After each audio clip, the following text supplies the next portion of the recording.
A Bridge of Crocodiles, an Indonesian Folktale.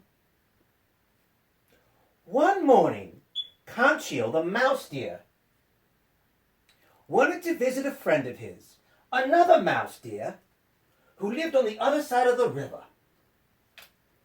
The two of them would often exchange visits, scampering along the sand and rocks at a place where the river was wide and shallow. But it had rained the night before, and that morning the water was quite high, covering the sand and rocks, and even worse, the water was full of hungry crocodiles. Conchil had an idea. He thought that he could do two things at once: cross the river to visit his friend and play a big trick on the crocodiles. He grabbed a dry leaf that looked very much like a crown, and he put it on his head. Then he stood on the shore. "Listen, crocodiles," he shouted.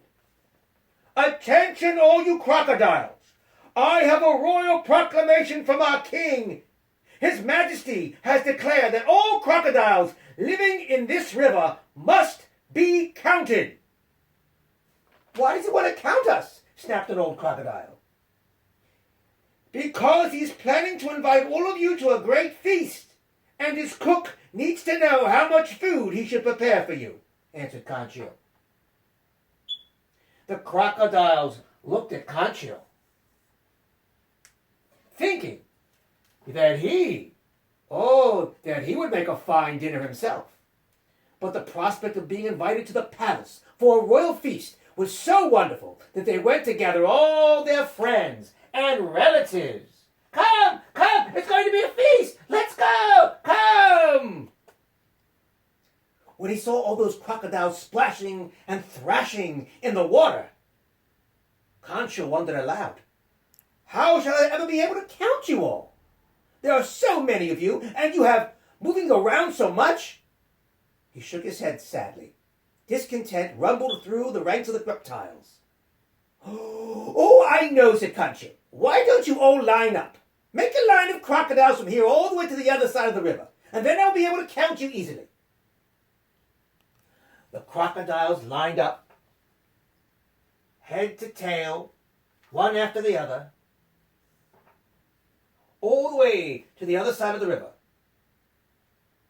where his friend was waiting. Then Conchil leaped from crocodile to crocodile, counting as he went.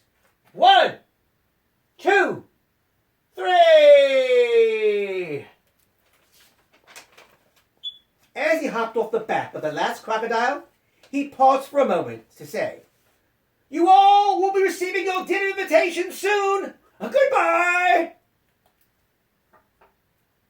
When the flood was over, Conchil walked cautiously back across the river, and as for the crocodiles, they are still waiting and waiting for their invitation to the dinner from the king.